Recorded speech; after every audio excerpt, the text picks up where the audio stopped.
Bismillahirrahmanirrahim. Assalamualaikum warahmatullahi wabarakatuh. Oke, pada pertemuan kali ini kita akan belajar sistem akuntansi yang selanjutnya, yaitu sistem akuntansi pengeluaran kas. Oke, sistem akuntansi pengeluaran kas ini di sini ada dua sistem pengeluaran kas dengan cek. Ini berarti yang berhubungan dengan pengeluaran uang dengan menggunakan dengan sistem transfer. Kemudian selanjutnya ada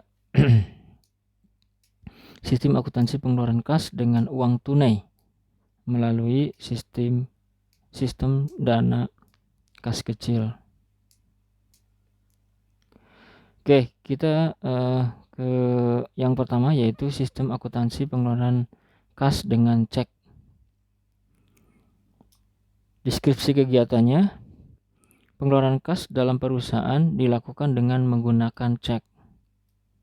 Manfaat pengeluaran kas dengan cek ditinjau dari pengendalian intern. Karena di sini cek ini berupa seperti bukti atau dokumen penting yang dikeluarkan oleh bank yang berkaitan dengan transfer. Artinya ini sangat praktis ya untuk pengeluaran kas, karena hanya menggunakan dengan menggunakan kertas. Pastinya kertasnya itu adalah kertas yang sudah disahkan oleh bank yang bersangkutan.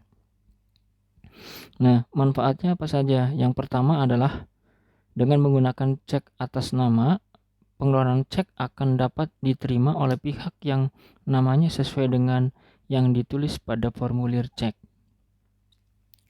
Kemudian dilibatkannya pihak luar, dalam hal ini adalah bank, dalam pencatatan transaksi pengeluaran kas perusahaan. Kemudian selanjutnya, jika sistem perbankan mengembalikan cancel cek kepada check assure, pengeluaran kas dengan cek memberikan manfaat tambahan bagi perusahaan yang mengeluarkan cek dengan dapat digunakannya cancel cek sebagai tanda terima dari pihak yang menerima pembayaran. Oke, kemudian dokumen apa saja yang diterima atau dokumen saja yang digunakan Yang pertama adalah pastinya bukti kas keluar, kemudian cek, dan permintaan cek, yaitu dokumen yang digunakan. Kemudian catatan apa saja yang dilakukan berkaitan dengan pengeluaran kas dengan menggunakan cek. Yang pertama adalah catatan akuntansi berupa jurnal pengeluaran kas dan register cek. Oke, selanjutnya fungsi yang terkait. Fungsi yang terkait di sini adalah fungsi yang memerlukan pengeluaran kas, kemudian fungsi kas, fungsi akuntansi, dan fungsi pemeriksa internal. Nah, fungsi yang pertama yaitu fungsi yang memerlukan pengeluaran kas ini berarti fungsi-fungsi yang berhubungan dengan yang meminta dalam hal ini adalah yang meminta dana, untuk meminta dana. Selanjutnya adalah jaringan prosedur yang membentuk sistem.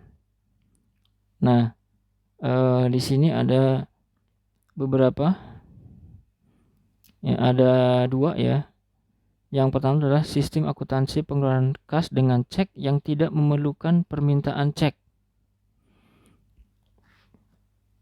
Nah, ini prosedurnya adalah prosedur pembuatan bukti kas keluar, kemudian prosedur pembayaran kas, dan prosedur pencatatan pengeluaran kas.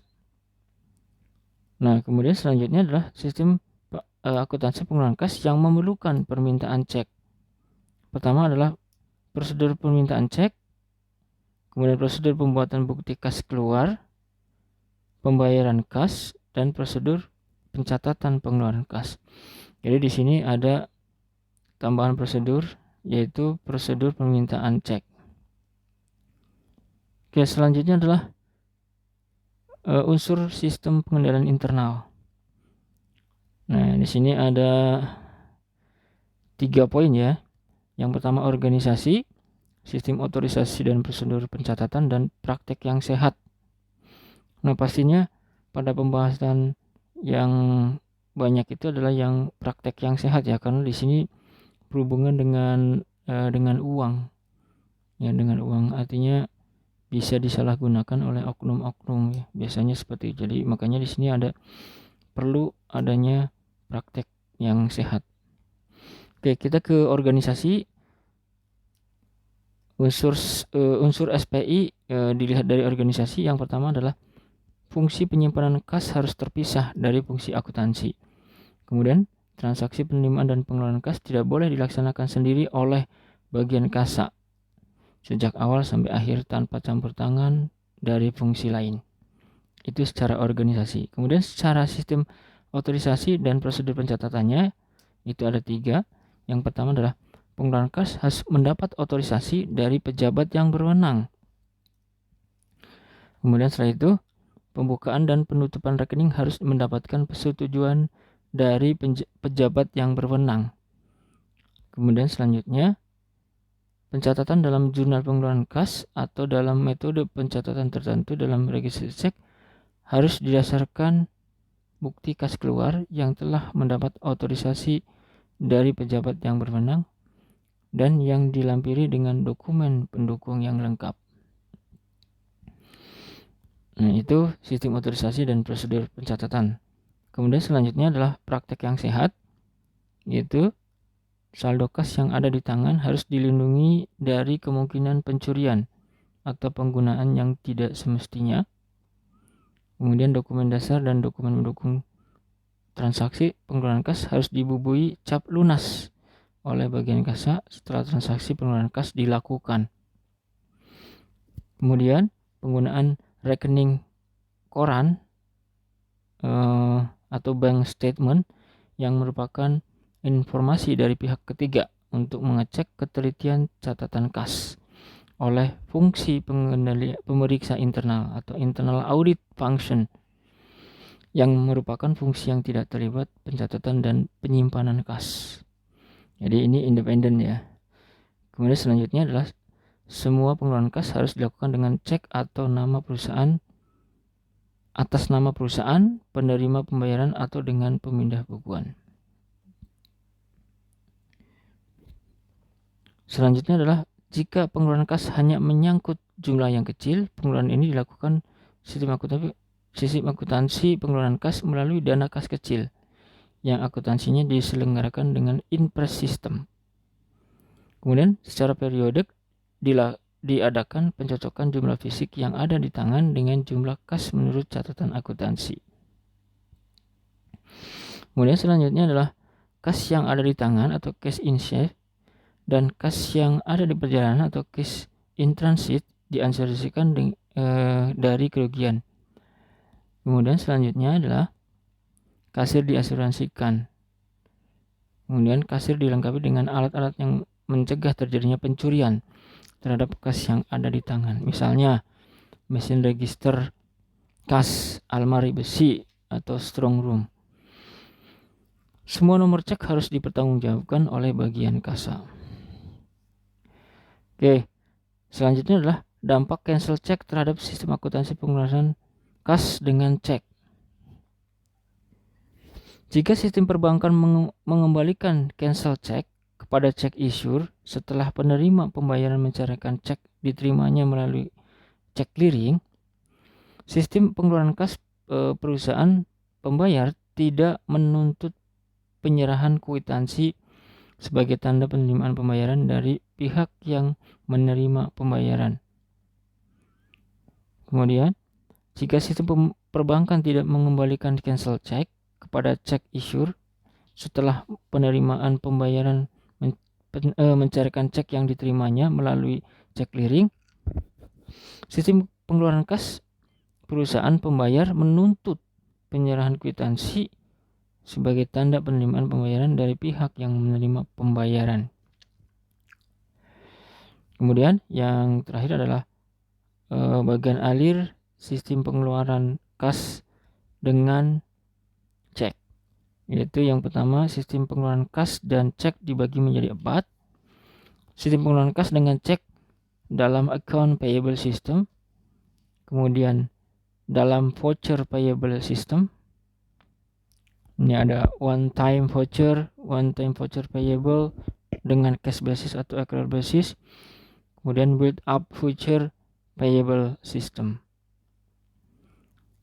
Nah, ini gambar dari flowchartnya. Sistem pengeluaran kas dengan cek dalam account payable system. Ada bagian utang di sana. Kemudian one time voucher payable system dengan cash basis. Ya, seperti ini. Kemudian one time voucher payable system dengan accrual basis. Kemudian seperti ini flowchartnya. Kemudian build up voucher payable system. Gambarnya seperti ini. Ini sengaja saya percepat ya supaya videonya tidak terlalu lama. Mungkin nanti untuk lebih lengkapnya bisa dibaca di buku Mulyadi. Oke, selanjutnya adalah sistem dana kas kecil. Nah, deskripsinya adalah penyelenggaraan dana kas kecil dapat dilakukan dengan 2 cara. Ya, ini dana kas kecil berarti pengeluaran kasnya itu selain cek ya. Yang pertama adalah sistem saldo berfluktuasi atau fluctuating fund balance system atau impress system. Yang keduanya impress system. Nah, prosedur penyelenggaraan dana kas kecil dalam sistem saldo berfluktuasi sebagai berikut.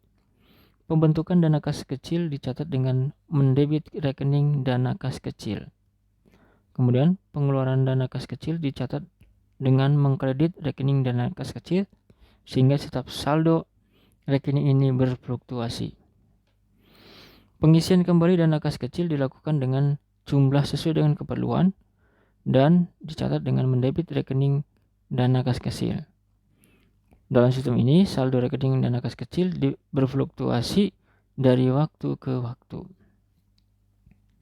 Kemudian, prosedur penyelenggaraan dana kas kecil dalam impress system. Ya, kalau tadi yang pertama itu berfluktuasi itu berarti jumlahnya berubah-ubah gitu ya. Tapi kalau impress system itu berbeda. Yaitu pembentukan dana kas kecil dilakukan dengan cek dan dicatat dengan mendebit rekening dana kas kecil. Pengeluaran dana kas kecil tidak dicatat dalam jurnal sehingga tidak mengkredit rekening dana kas kecil. Bukti-bukti pengeluaran dana kas kecil dikumpulkan saja dan dalam arsip sementara yang diselenggarakan oleh pemegang dana kas kecil. Kemudian pengisian kembali dana kas kecil dilakukan sejumlah rupiah yang tercantum dalam kumpulan bukti pengeluaran kas kecil. Pengisian kembali dana kas kecil ini dilakukan dengan cek dan dicatat dengan mendebit rekening biaya dan mengkredit rekening kas. Dokumen yang digunakan adalah bukti kas keluar, cek, permintaan pengeluaran kas kecil, bukti pengeluaran kas kecil, permintaan pengisian kembali kas kecil. Catatan akuntansi yang digunakan yaitu jurnal pengeluaran kas, register cek, jurnal pengeluaran dana kas kecil. Fungsi yang terkaitnya adalah fungsi kas, fungsi akuntansi, fungsi pemegang dana kas kecil, fungsi yang melakukan pembayaran tunai, fungsi pemeriksa intern. Kemudian selanjutnya bagian alih dokumen sistem dana kas kecil. Itu di sini ada sistem dana kas kecil terbagi menjadi prosedur pembentukan dana kas kecil, kemudian prosedur permintaan dan pertanggungjawaban pengeluaran dana kas kecil, yaitu impress system dan fluctuating fund balance system, dan prosedur pengisian kembali dana kas kecil. Nah, ini tampilannya. Ini prosedur pembentukan dana kas kecil.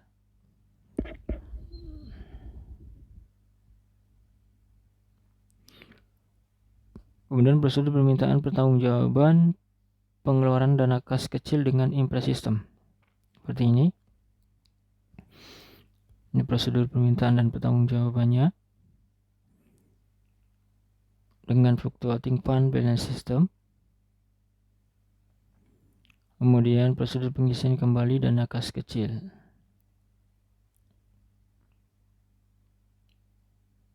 Oke, mungkin itu saja untuk pertemuan kali ini. Saya cukupkan sekian. Assalamualaikum warahmatullahi wabarakatuh.